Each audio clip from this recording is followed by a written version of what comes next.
I've been sitting in my car outside the VA hospital for 40 minutes now, trying to remember why I drove here.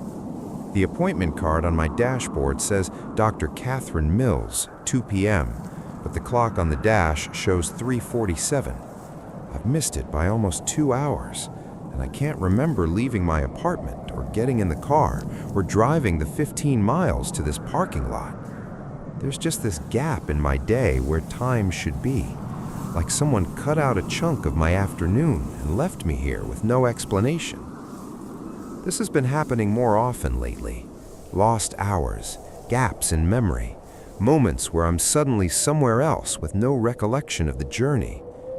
The doctors at the VA say it's dissociation, a trauma response, my brain's way of protecting me from memories it can't process. They give me medications with long names I can't pronounce and pamphlets about PTSD and cognitive behavioral therapy. But they're wrong about what's causing it. It's not my brain trying to protect me from memories.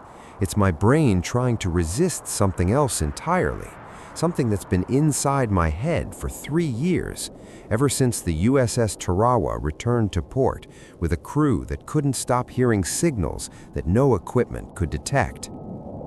My name is Daniel Foster. I'm 36 years old. I was a sonar technician, second class in the United States Navy until they quietly discharged me 18 months ago with full disability benefits and a medical file so classified that even most admirals can't read it. On paper, I'm just another submarine veteran dealing with the psychological toll of underwater service. The Navy's database lists my condition as severe auditory processing disorder with dissociative episodes, which sounds clinical and manageable and completely inaccurate. The truth is that something in the North Atlantic changed me on a fundamental level, altered the way my consciousness interfaces with reality, and no amount of therapy or medication can undo what happened when I transmitted my serial number to something that had been waiting in the deep ocean for reasons I'm only beginning to understand. I look at my hands gripping the steering wheel and notice my fingers have that translucent quality again, like I can almost see through the skin to the bones underneath. It's subtle enough that most people don't notice, just a slight change in opacity that comes and goes, happening more frequently as the months pass. Dr. Mills noticed it once during an appointment and ordered blood work, checking for anemia and circulation problems and vitamin deficiencies. All the tests came back normal because the changes aren't physiological. They're informational. That's the word Lieutenant Commander Sarah Winters used during my final debriefing at Naval Intelligence Headquarters in D.C., 6 months after the Tarawa incident. She sat across from me in a room with no windows and walls that probably blocked every form of electronic surveillance, and she explained that what happened to me and the rest of the Tarawa crew wasn't a psychological breakdown or equipment malfunction or exposure to some classified weapon. We'd been cataloged.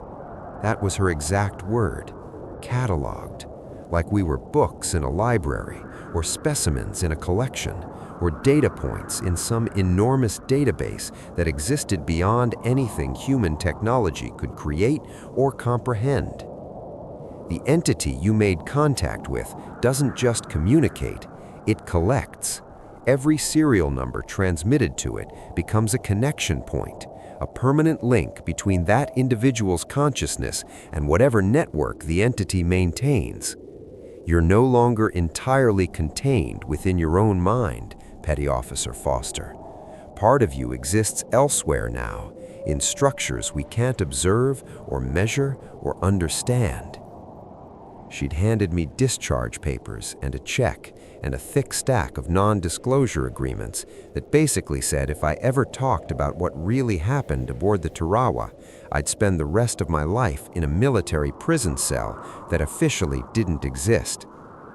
I signed everything, took their money, tried to build some kind of life in Virginia Beach where I could see the ocean from my apartment window and pretend the water was empty of anything except fish and whales and the occasional surface ship. But 18 months later, sitting in this parking lot with gaps in my memory and translucent fingers and a constant low-frequency hum in my head that no one else can hear, I know I'm running out of time. The changes are accelerating. What started as occasional memory lapses and subtle physical alterations has progressed to full blackout periods where I lose hours or even days at a time. And during those gaps, something else uses my body, something connected to what we found in the North Atlantic, something that's been slowly taking over since the moment I transmitted those 9 digits that identified me to a system designed to catalog human consciousness. My phone buzzes. A text from my sister, Rachel. "You okay? You were supposed to call me this morning." I stare at the message, confused. I didn't miss a call with Rachel this morning, did I? I check my call log and see my phone shows an outgoing call to Rachel at 7:23 a.m., lasting 14 minutes. But I have absolutely no memory of making that call or what we talked about. I text back, "Sorry, rough morning. Everything okay?" Her response comes immediately. "That's what I should be asking you. You sounded really strange on the phone. Are you still having those episodes?" I put the phone down without responding because I don't know what to tell her. Yes, I'm still having episodes. Yes, they're getting worse. Yes, I'm terrified because I'm losing pieces of myself and have been for 3 years, and eventually there won't be anything left of Daniel Foster except a body that looks like me but houses something that uses my voice to have phone conversations I can't remember. The sun is starting to set, painting the parking lot in shades of orange and red. I should go home, take my pills even though they don't work, try to sleep even though I might wake up somewhere else with no memory of how I got there, continue pretending that everything's fine even though I know it's not and never will be again. But instead, I'm going to write this down, all of it. What happened aboard the USS Tarawa during our patrol 3 years ago, what we found at coordinates that don't appear on any official charts, what it did to us when we tried to understand it, and what's been happening to me ever since.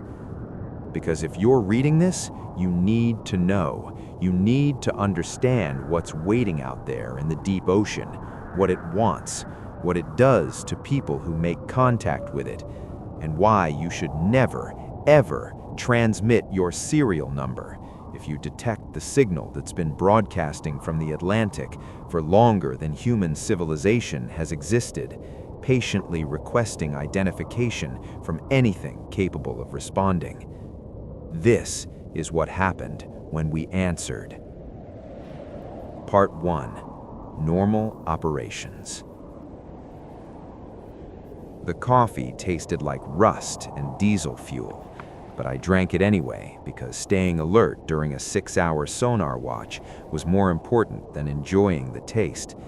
I'd been doing this long enough to have preferences about which coffee mugs held heat longer and which spots at the sonar station had the best angle for the overhead displays. After 8 years as a submarine sonar tech, those were the kinds of details that mattered. The USS Tarawa was 3 weeks into what should have been a routine 60-day patrol in the North Atlantic. We were tracking Russian submarine movements, gathering signal intelligence, and generally doing the invisible work that kept NATO aware of what was happening in waters that Russia considered their backyard. Standard Cold War stuff, updated for the 21st century, just with better technology and more sophisticated ways of staying hidden.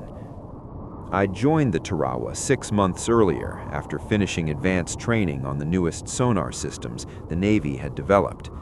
The Virginia-class fast attack boats were equipped with arrays and processing computers that made the older submarines I'd served on feel like antiques. We could hear contacts hundreds of miles away, separate individual engine sounds from background noise, and track multiple targets simultaneously while remaining completely undetectable ourselves. At least, that was the theory, and for 3 weeks of this patrol, it had worked perfectly. Petty Officer First Class Thomas Reeves sat at the adjacent monitoring station, his headphones covering one ear while the other stayed exposed for general awareness. Tommy had been on the Tarawa since she was commissioned 4 years ago and knew her systems better than anyone. He'd taught me most of what I knew about operating the ship's sonar suite during those first few weeks aboard. "Getting bored yet?" he asked without looking up from his displays. "Just another exciting night listening to whale songs and shrimp clicks, living the submarine dream." He smiled slightly. That was as much humor as Tommy ever showed during watch. He took his job seriously, which I respected. When you're underwater with 140 other people in a metal tube, and the only thing keeping you from being crushed by water pressure is constant vigilance, serious was good. The control room was quiet behind us, just the soft conversations between watchstanders and the ever-present background hum of ventilation systems. Through the bulkhead, I could hear the muffled sounds of the engineering spaces where nuclear power quietly turned steam into electricity, into propulsion, into forward movement through water 300 feet above us. I'd grown to love submarine duty during my 8 years in the Navy. There was something peaceful about being disconnected from the surface world, from news and politics and all the complications of life on land. Down here, everything was simple. Maintain your equipment, stand your watch, trust your crew. The ocean outside was dark and quiet and indifferent to human concerns. Or at least I thought it was indifferent. At 21:47 hours, Tommy stiffened in his seat. His hand shot up in the standard gesture for hold conversation, and his attention focused entirely on his waterfall display, the cascading visual representation of sound frequencies our passive arrays were detecting. I looked at my own displays but saw nothing unusual. Normal biologics, distant surface traffic, the constant background hash of ocean noise. Whatever Tommy was hearing wasn't showing up on my section of the array. He adjusted his headphones, switching between different frequency ranges, his eyes tracking something across multiple displays. After maybe 30 seconds, he keyed the intercom to the control room. "Officer of the deck, sonar. Possible contact bearing 015, estimated range 40 miles. Intermittent signal, classification unknown." I heard Lieutenant Commander Sarah Chen's voice come back through the speaker. "Sonar, officer of the deck, nature of contact." Tommy hesitated before responding, which wasn't like him. He was the kind of operator who gave confident, immediate answers. "Ma'am, I'm getting broadband transients on the towed array. Duration approximately 2 seconds, then silence. Pattern doesn't match biologics or known mechanical sources. Continue monitoring. Call me immediately if contact strengthens or changes bearing. Sonar, aye." Tommy pulled off his headphones and gestured for me to plug into his monitoring station. I put on the spare headset and listened to the playback of what he'd detected. It was subtle, a brief pulse of sound across multiple frequencies simultaneously, appearing for maybe 2 seconds and then vanishing back into background noise. The waterfall display showed it as a vertical line of energy, spanning from low frequencies up through mid-range before cutting off abruptly. "What do you think?" Tommy asked. "I've never heard anything quite like that." I ran it through our classification software, algorithms designed to match sounds against known signatures, whale species, specific ship types, geological events, even classified recordings of foreign submarine equipment. The software analyzed for maybe 10 seconds, then came back with classification unknown, confidence, no match found. "Could be a new biological," I suggested. "There's still a lot we don't understand about deep ocean species." At 40 miles range? That would have to be incredibly loud, and the frequency distribution is too uniform. Biological sounds usually have dominant frequencies, not equal energy across the entire spectrum. He was right. I'd heard thousands of biological contacts during my career, from tiny shrimp creating cavitation bubbles to massive blue whales whose calls could travel across entire oceans. They all had distinctive patterns, frequencies that stood out against the background. This was different, almost like white noise, but structured somehow, lasting exactly 2 seconds and then stopping as cleanly as if someone had flipped a switch. Could be equipment glitch, I offered. False contact created by array resonance or something in our processing chain? Tommy pulled up the diagnostic display showing the health status of our sonar systems. Everything showed green. No anomalies, no warnings, all components functioning within normal parameters. Equipment's clean, he said. Whatever I heard was real sound traveling through the water. We monitored for another 20 minutes, but the transient didn't repeat.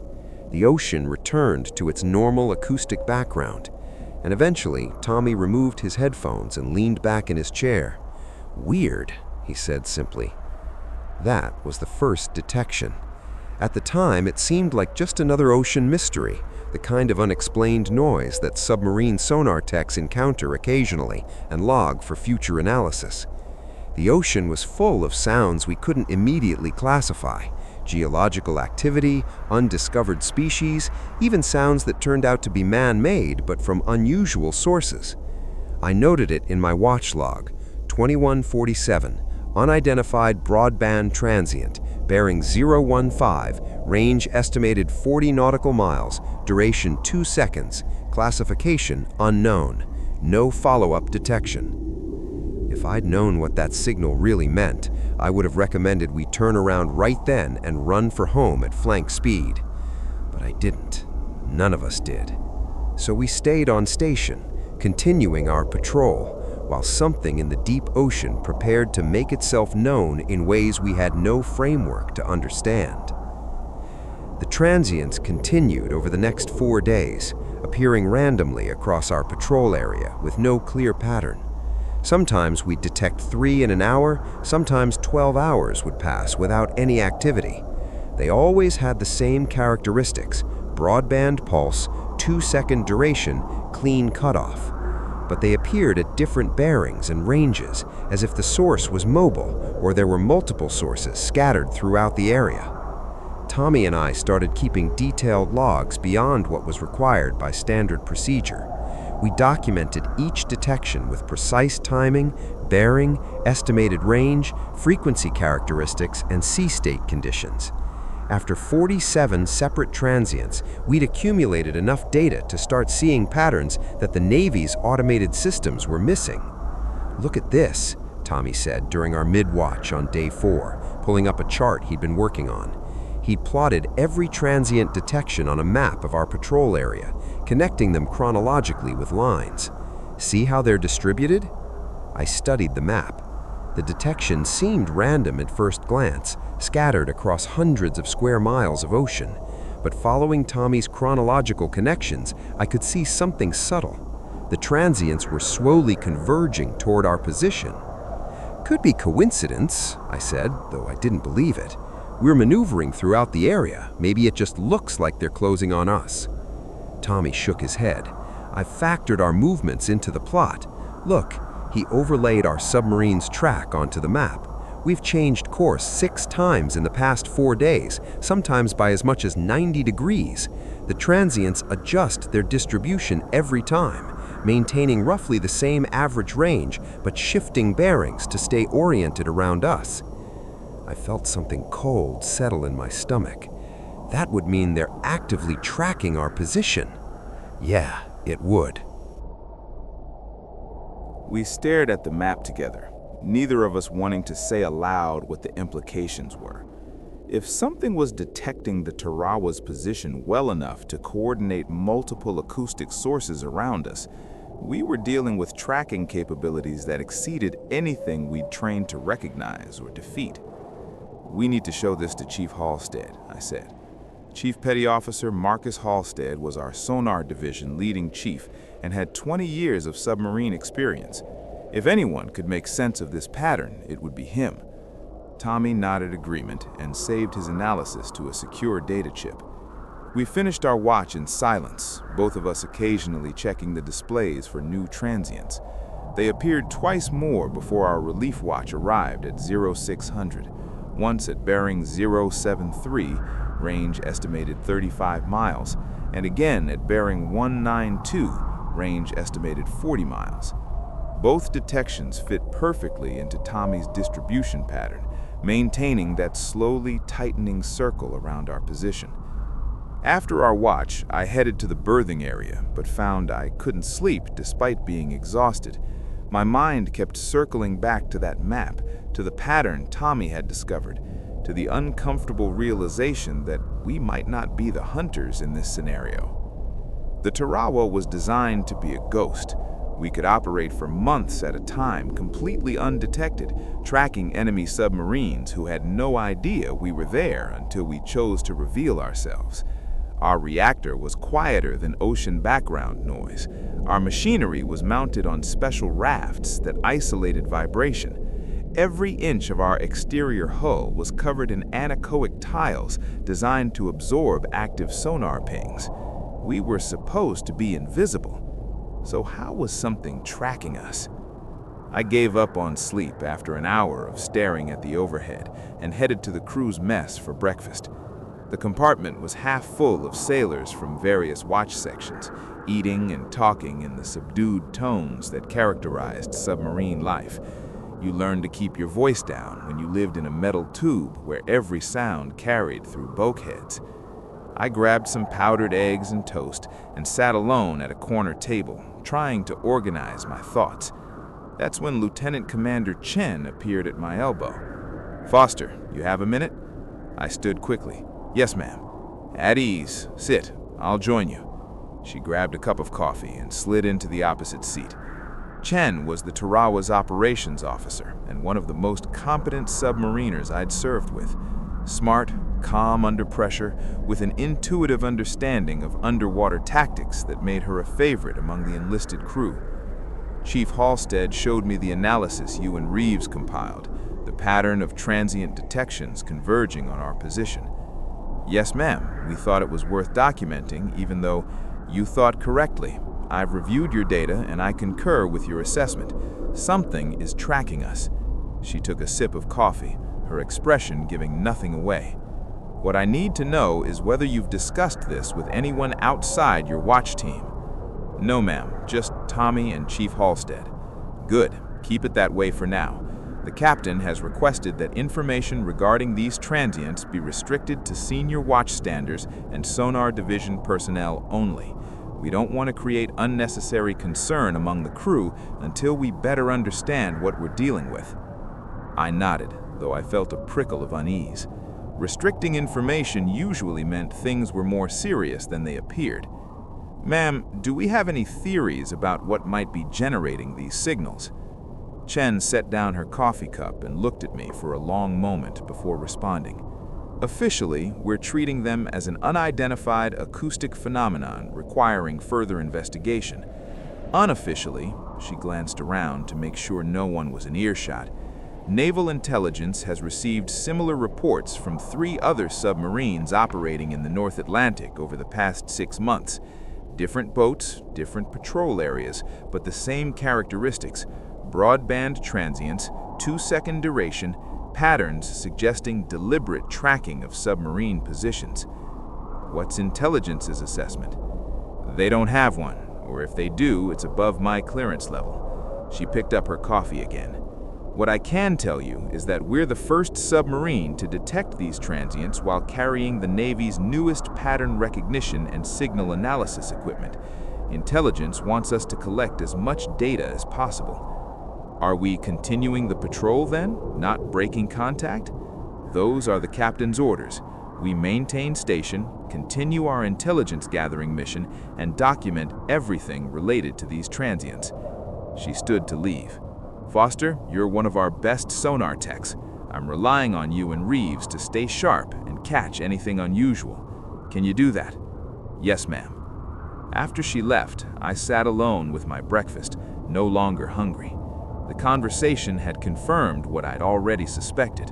We were in unknown territory, dealing with something the Navy had no precedent for handling. And instead of avoiding it, we were being ordered to stay and gather data, like scientists studying a new species while ignoring the possibility that the species might be studying us right back. I finished my lukewarm coffee and headed to the sonar shack to relieve Tommy for his sleep period. The watch turnover was routine. System status, contact summary, any special instructions from the officer of the deck. Tommy looked exhausted, his eyes red-rimmed from 8 hours of intense concentration. Chief Halstead showed the distribution pattern to Chen, I told him as he gathered his personal items. She confirmed we're tracking something that's tracking us. Tommy nodded slowly. Yeah, I figured. The pattern's too consistent to be coincidence. He paused at the doorway. Foster, you ever get the feeling we're missing something obvious?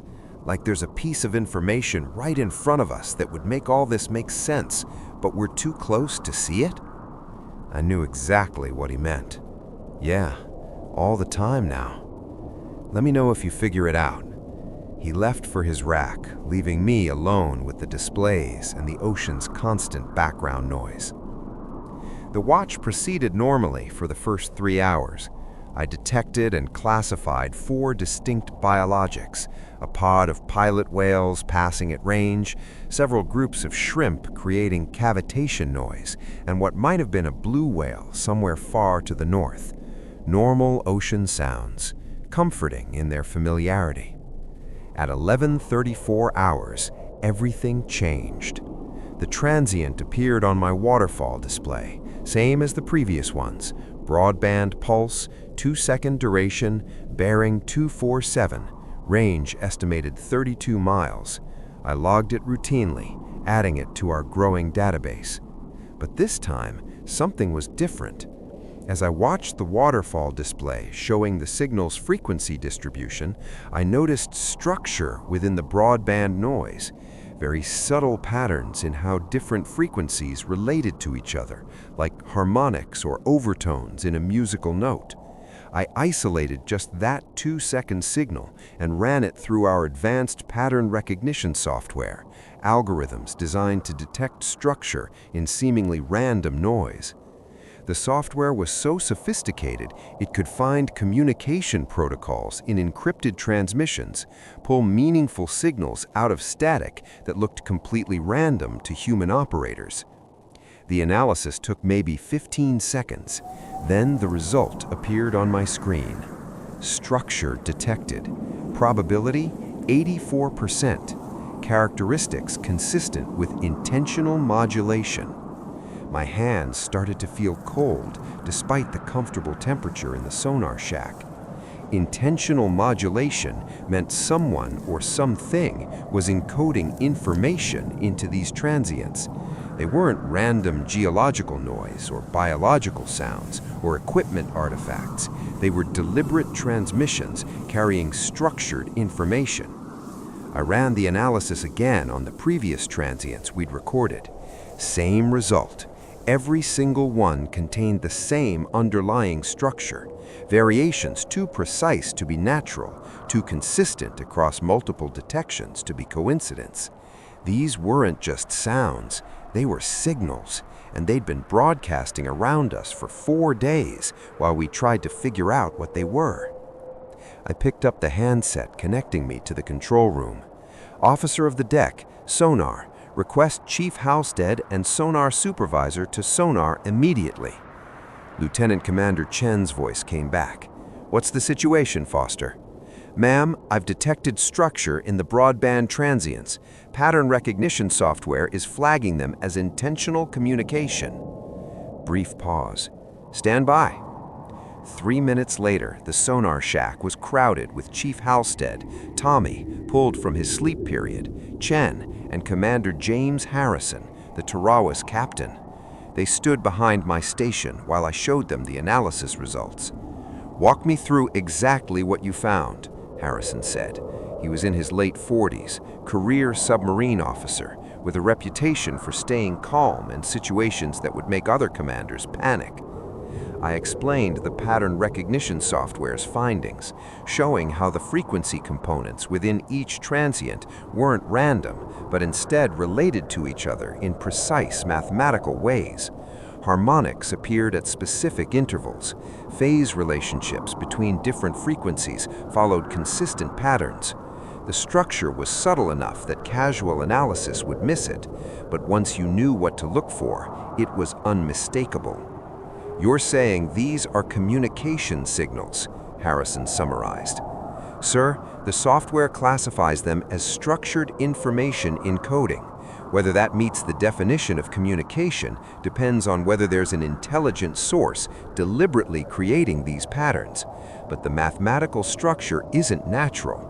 Something or someone is generating these transients with intentional information content." Harrison exchanged looks with Chen. "What about the tracking pattern Reeves identified? How does this discovery relate?" Tommy pulled up his distribution map on an adjacent display. "Sir, if these are communication signals, the tracking pattern suggests they're being broadcast specifically toward us. Multiple transmission sources maintaining formation around our position, adjusting their locations as we maneuver. Like we're being painted," Halstead added quietly. Everyone understood the implication. In submarine warfare, being painted meant an enemy had active sonar contact on your position and was tracking your movements. It meant you were no longer hidden, no longer safe, no longer the invisible ghost you'd relied on being. Harrison studied both displays in silence for several minutes. Whatever he was thinking, his expression gave nothing away. "Chief, have previous patrols in this area reported anything similar?" he finally asked. "Sir, Lieutenant Commander Chen mentioned that 3 other submarines detected these transients over the past 6 months. I don't have details on their analysis or whether they identified the communication structure." Chen turned to Harrison. "XO, draft a message to Sublant reporting our findings. Include all the pattern analysis data. Request immediate guidance on whether to continue patrol or break contact." He headed toward the doorway. "Until we receive orders, we maintain station and continue documentation. But I want continuous sonar watch on this.